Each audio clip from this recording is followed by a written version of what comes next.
अब चलो चलो चलो हे बहिना हे आपा नहीं माहली जन रही जान रे आपा नहीं भावन जन रही जान हाय रे जान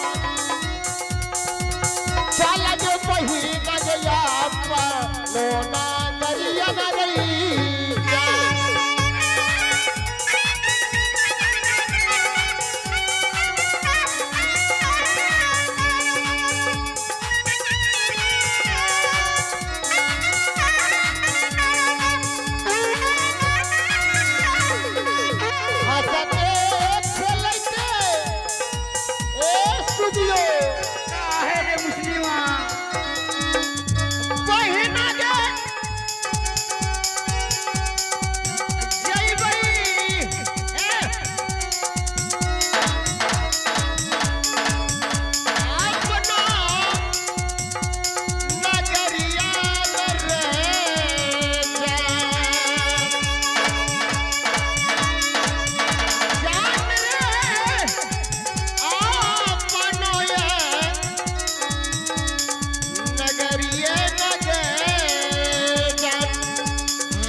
इस मेला में ना जाने सब सामान मेरी चोरी हो चुकी।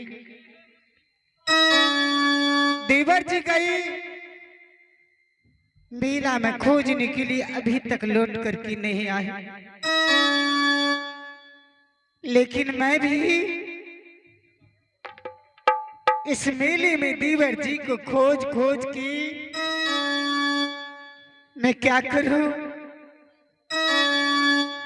उसके बाद देखते हैं जो देवर जी कहाँ मिलेंगे और कहाँ चली गई। को तो नहीं क्या खैची देवर जी के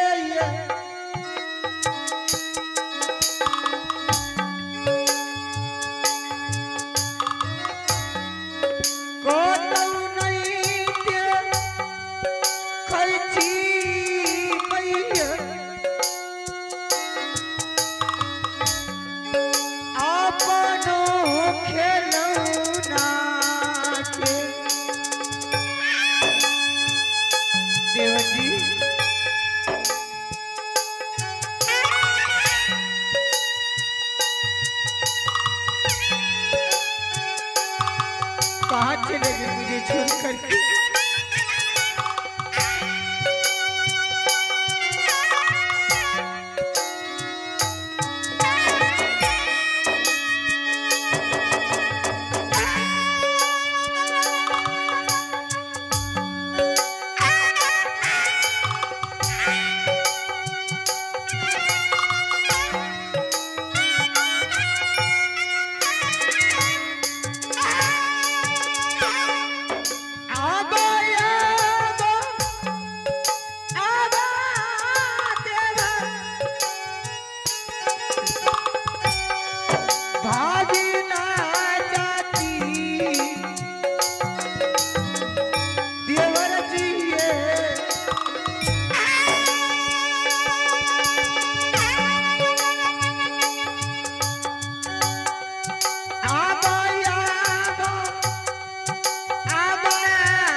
कहाँ चली गई देवर जी?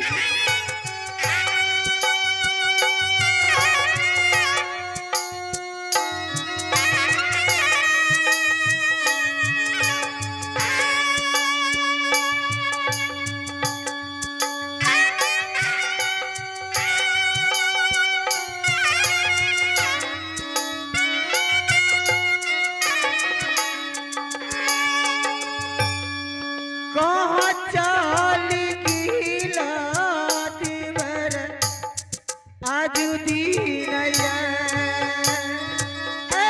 कहाँ चल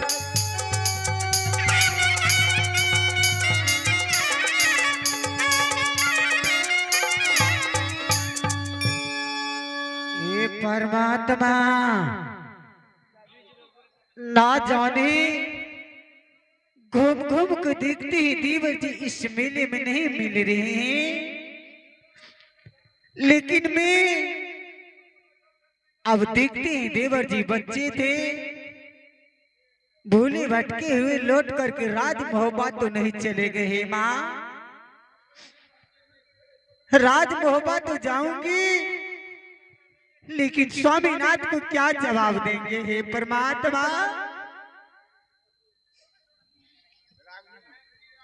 स्वामीनाथ ने आने के टाइम में बोले थे ये सती तुम नहीं जा मेला देखने के लिए।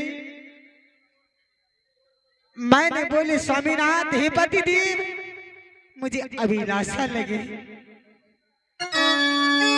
देवर जी को साथ करके मेरे राज बिठुर घर आए थे मेला देखने के लिए। दो मिल करके आई थी, लेकिन अकेले जाने पड़ती है। परमात्मा ना जाने ही माँ दुर्गी क्या जांचना था मेरे पास में।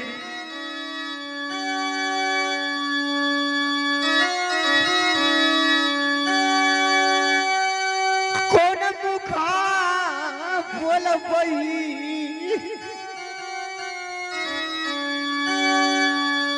स्वामी जी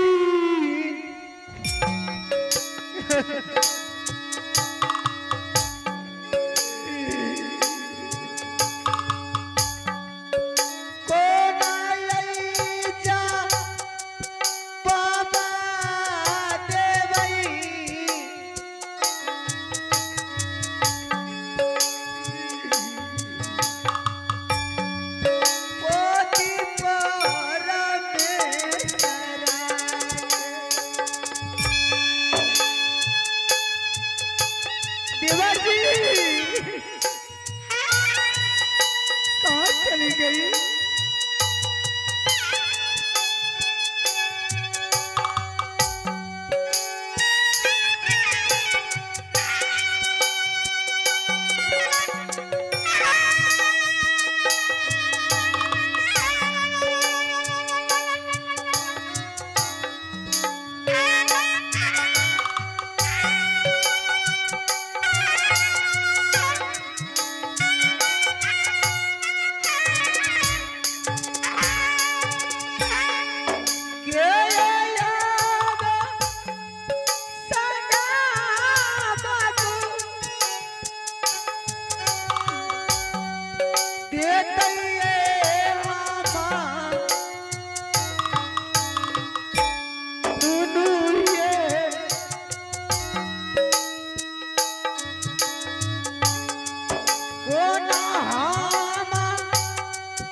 परमात्मा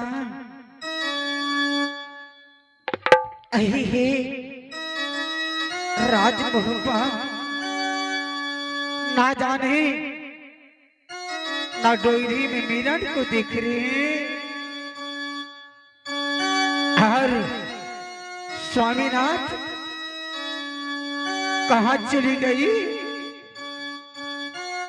और देखती ही महल में जाकर के स्वामीनाथ लगती ही सो तो नहीं गए हमें दियदार सोना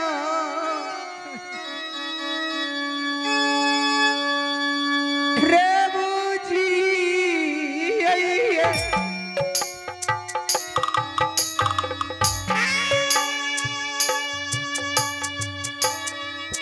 दियदारा सोना पिया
सोच या आवाज मेरी धर्म पत्नी का है। अचानक पति पति का आवाज लगा रहे हैं। ना जाने कौन ऐसा संकट कौन ऐसा मुसीबत, ऐसा लगता है कि मेला देख करके दोनों देवर और भाभी वापस आ गया है। चलो ठीक है, चल करके देखता हूं किस लिए मुझे आवाज लगा रहे हैं।